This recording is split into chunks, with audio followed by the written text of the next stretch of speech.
primero, muchísimas gracias por esta invitación que hemos recibido del gobierno provincial para presentarnos en las fiestas de Morona Santiago con nuestra nueva obra. Esta es la quinta presentación de Punto de Quiebre. Es una obra que presenta tres personajes históricos que tenían muchísimo que ver con el Ecuador. Ahí está Alexander von Humboldt, un científico alemán, viajero, que vino al Ecuador en 1801, y Charles Darwin, que mayor parte de sus descubrimientos hizo en Galápagos, unos años después, porque él era 40 años más joven que Humboldt, y Manuela Espejo, que nos habla en esta obra de la sociedad colonial que tuvimos acá, ¿no? Entonces, hay un diálogo entre personajes históricos y los actores, como el actor va interrogando al personaje que va a ser, y el personaje le plantea a cada actor sus retos, ¿no? Entonces vamos alternando entre el tiempo histórico, más o menos de 1800, hacia el tiempo actual. Y un tema el tema principal de la obra es el cambio climático. Creo que es extraño, pero en todos lados hemos estado en la sierra, en Imbabura y en Guayaquil, en la Feria del Libro, todos están preocupados por los cambios en el clima que están viendo, pero muy poca gente sabe qué vamos a hacer, cómo nos podemos unir para tomar acciones, ¿no?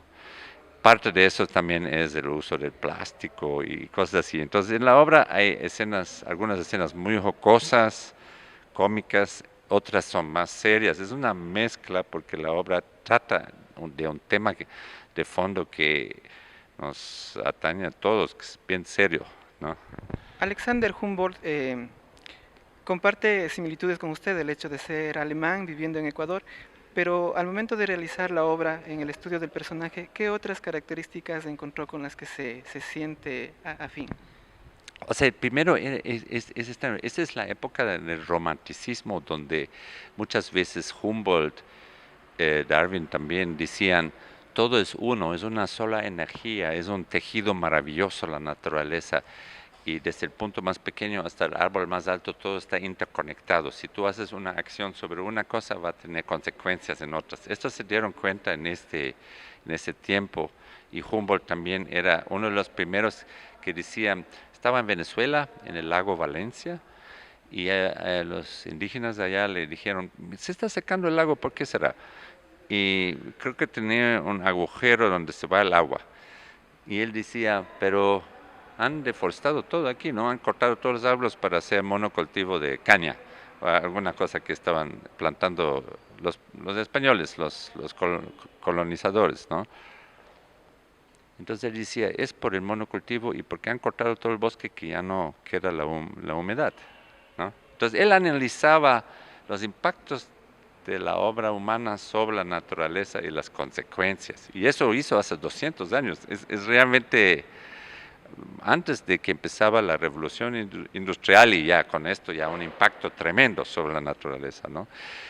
Y lo que me llamó mucho la atención en ese personaje es como que es súper curioso, todo le interesaba, ¿no? Le interesaba, o sea, la obra más grande de él es sobre, en el Chimborazo él tuvo una visión, porque es supuestamente uno de los primeros que subió o el primero se dice, el que subió al Chimborazo, no llegó hasta muy arriba, llegó hasta, le faltaron 600 metros, y de ahí ya no pudo más, porque no tenían equipo, iban así nomás, con la vestimenta de la época.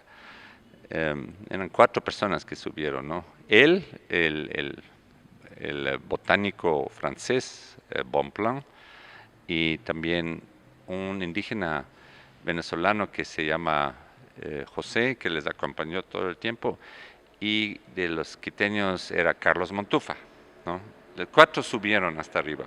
Los cargadores indígenas de allá dicen, ya nos estamos muriendo porque no podemos respirar aquí, y se fueron, ¿no? Entonces esos manes se quedaron ahí solo para subir, ¿no? Entonces ahí habló él del que cada planta tiene su lugar en el mundo por la altura y la zona climática y por el meridiano. Esto en la época no sabían la gente todavía, ¿no? De que las plantas alrededor de todo el mundo son parecidas en ciertas alturas, ¿no? Y por cierto meridiano que comparten, ¿no? Entonces, él medía, o sea, traía al Ecuador en 1800 los más modernos instrumentos de la época. Claro, con los de hoy día comparados, son eh, no tan precisos, pero eran muy precisos para la época, ¿no? Y de pronto fija y hace un cuadro visual de cada planta a qué altura crece. Y esto para los científicos de hoy día ha servido como una guía diciendo, hace 200 años eran así. Y hoy, por ejemplo, el glaciar del Chimborazo ha retrocedido 300 metros en los últimos 30 años. Y las plantas que antes estaban abajo de zonas frías, un poquito más abajo, están trepando para arriba, porque abajo ya hace más calor por el cambio climático. Entonces, de pronto Humboldt sirve otra vez como un referente de así fue el clima hace 200 años. Y ahorita, el que vivimos ahorita, puedes ver cuánto ha cambiado, ¿no? Entonces, es súper interesante su curiosidad, su espíritu científico, todo anotaba, todo ponía en palabras. O sea, era muy, muy auspicioso en anotar, tenía unos diarios donde tenía noticias y después volvió a Europa, vivió en París y publicó como más de 20 libros sobre lo que había visto acá, en base de sus diarios, ¿no? O sea, bien interesante.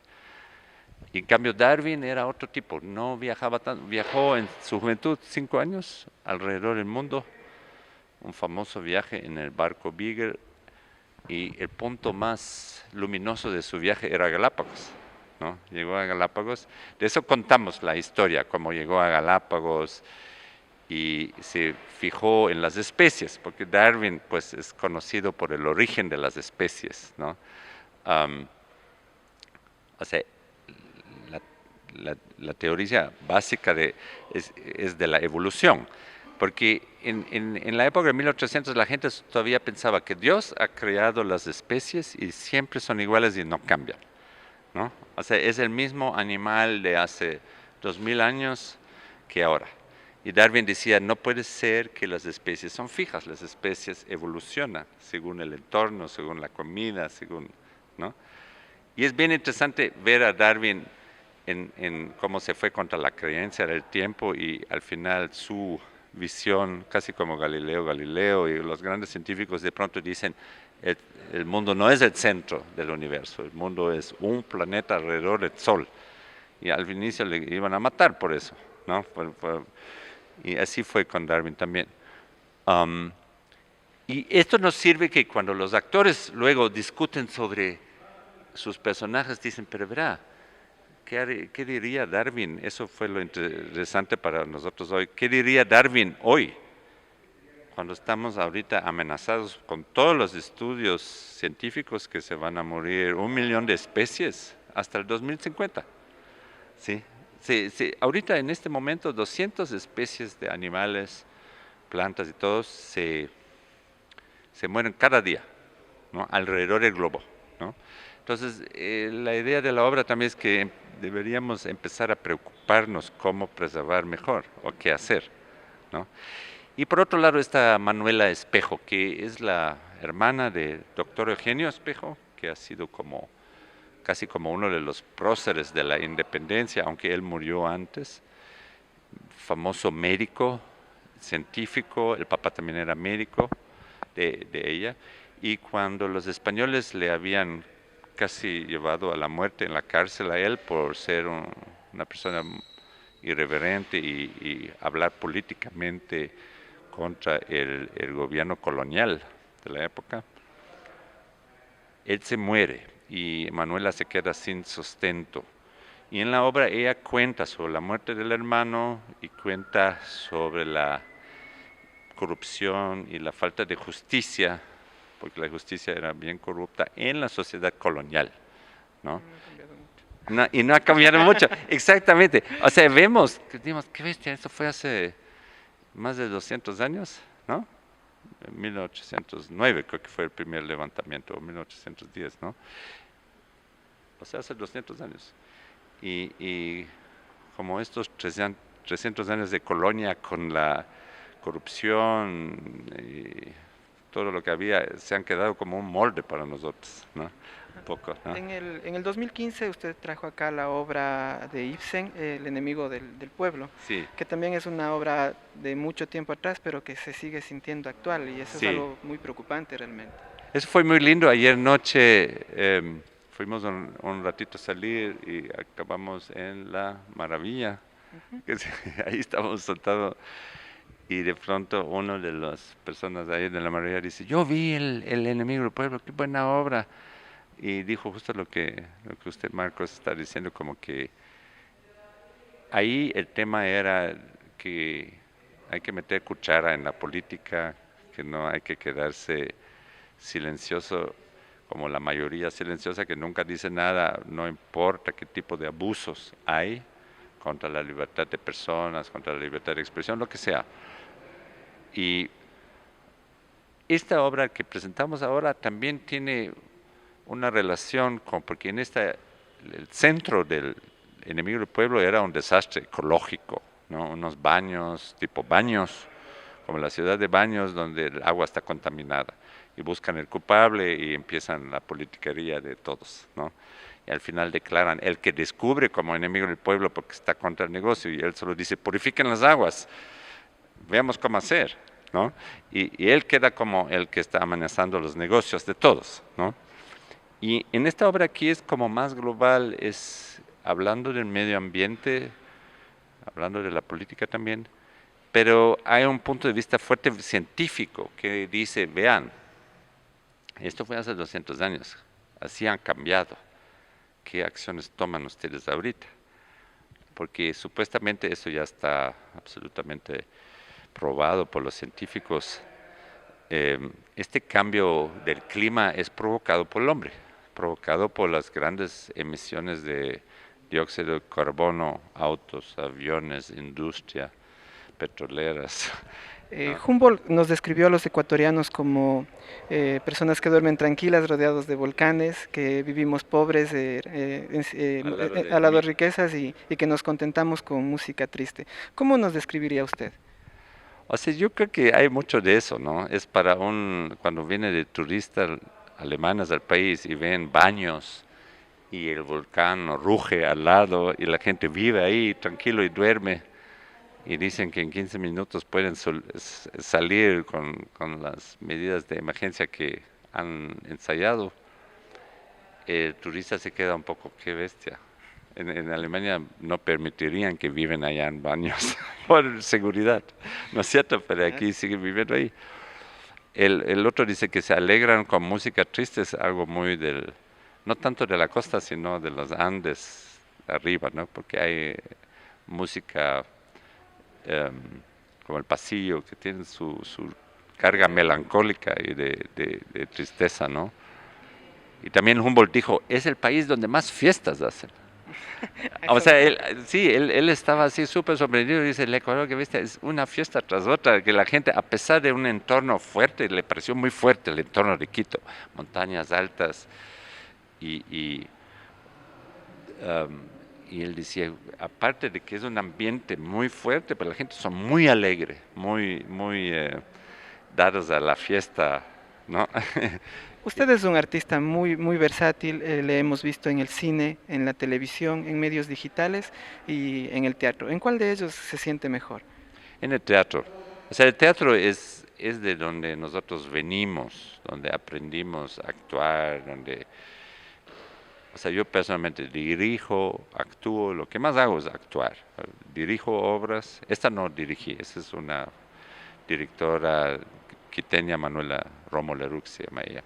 El, el, em, y doy clases también, que doy clases de teatro para que la gente, hay muchos interesados que quieren aprender teatro, ¿no? Pero estar en vivo, en directo, frente a un público, es lo más satisfactoria. Y el trabajo o sea, el trabajo como, por ejemplo, cuando hicimos Dejémonos de Vainas o cuando hice Enchufe TV, um, esto es más ocasional, es algo, o sea, Dejémonos de Vainas fue 4 años, un capítulo semanal. Y Enchufe TV yo creo que hice 20 sketches en total en los últimos 6 años, no es mucho, pero justo muchos de esos sketches pegaron durísimo. Y es interesante, es un trabajo más, o sea que la cámara agranda todo, no tienes que ser tan expresivo como muchas veces estás en el teatro para que te vean hasta lejos, sino tampoco tienes que gritar porque tienes un micrófono aquí puesto, y es más fino, más realista también, más naturalista en cierta forma la forma de actuar, ¿no? Um, a mí me gusta también estar frente a la cámara y trabajar, pero digo, si tú tienes un teatro con público, el público se ríe contigo y todo, um, es algo, una experiencia única, ¿no? ¿Y considera que el ver a actores de teatro salir en medios digitales donde tienen millones de reproducciones ha servido para atraer nuevo público, a un público más joven a los escenarios? No mucho, no. Es extraño. O sea, la gente, claro, te lleva a que todo el mundo te conoce, pero justo ese público juvenil, por ejemplo, de Enchufe TV, es un público que tiene muy pocas propuestas teatrales para su edad. Hay muchas obras en Quito, por ejemplo, para niños y muchas obras para adultos, pero para jóvenes, específicamente algo que toca el corazón de los adolescentes, necesitas crear ofertas, sí hay, pero se presenta poco para llegar a ese público. Entonces es un público, claro, que está muy metido en sus celulares, va al cine de vez en cuando, pero al teatro no van tanto, van más cuando damos nosotros presentaciones de colegio. Eso es parte de nuestro trabajo. Por ejemplo, esta obra es más a partir de los 15 años para arriba, 14, 15 años para arriba, no tanto para pequeños. Entonces nosotros nos presentamos en colegios, digamos, ese colegio. Pero no puedo decir, son como dos medios muy diferentes.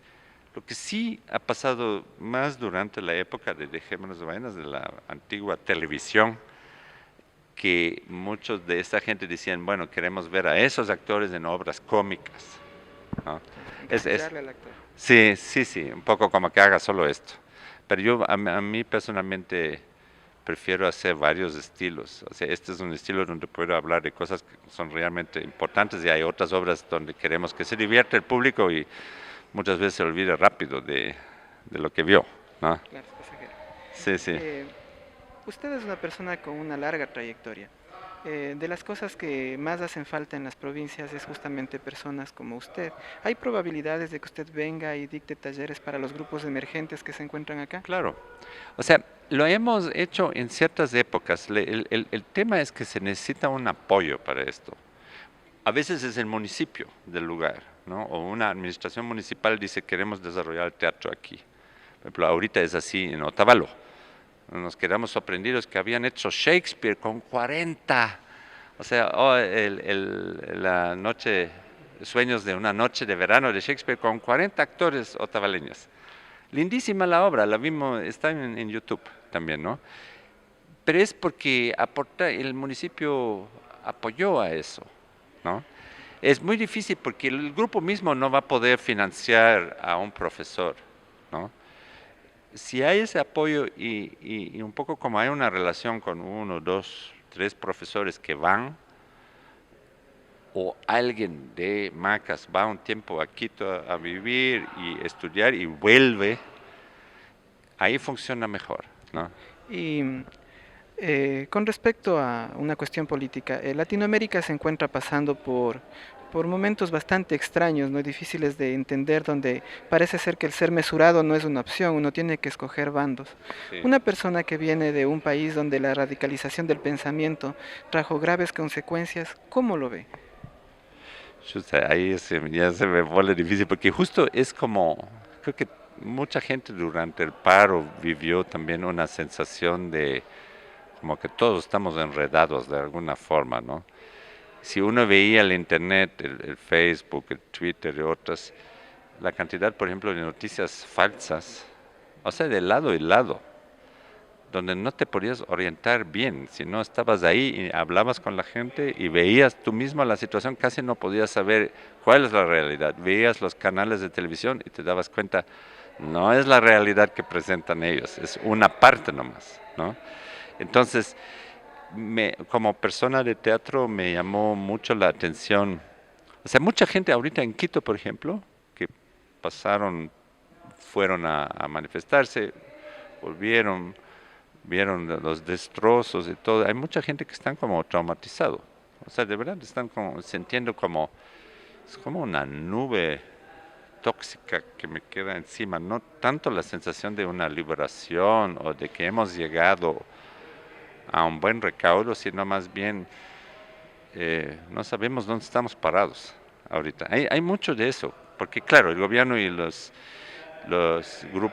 indígenas no se han puesto de acuerdo todavía. O sea, es un poco como, ¿a dónde vamos? El Estado tiene tanta deuda y tiene que ver cómo avanzar, claro, reduciendo el Estado y toda esa cantaleta. Y por otro lado, sí, en esta obra también hablamos de eso. Necesitamos un nuevo sistema. O sea, esto es, si uno ve lo que nos viene con el cambio climático, todo el mundo dice, necesitamos un sistema mucho más cooperativo entre nosotros, más igual, menos desigual. Y hay que luchar por eso, pero hay que ver la forma cómo lograrlo. No sembrar más, no sé, algunos dicen solo a través de la guerra vas a lograr lo que yo no creo. Más bien creo que esta palabra un poco prostituida del el diálogo, que muchas veces no son diálogos, sino imposiciones, o muchas veces no es un verdadero diálogo como escucho su posición, usted escucha la mía y vamos a llegar juntos a algo que podemos hacer juntos, que en parte puede ser negociación, pero en parte puede ser también respetar al otro en sus demandas y ver cómo puedo yo apoyar y él a mí también, ¿no? Entonces es espinoso, ¿no? Pero creo que todos estamos más y más conscientes, así como vamos no podemos seguir, estamos estancados y tenemos que llegar a una nueva realidad, pero esa nueva realidad, claro, hay que pelearla, hay que perseverar y ver cómo podemos cambiar un sistema de lo más explotador y desigual a uno mejor, ¿no? O sea, eso, pero va a costar a todos los lados a meter hombro, ¿no?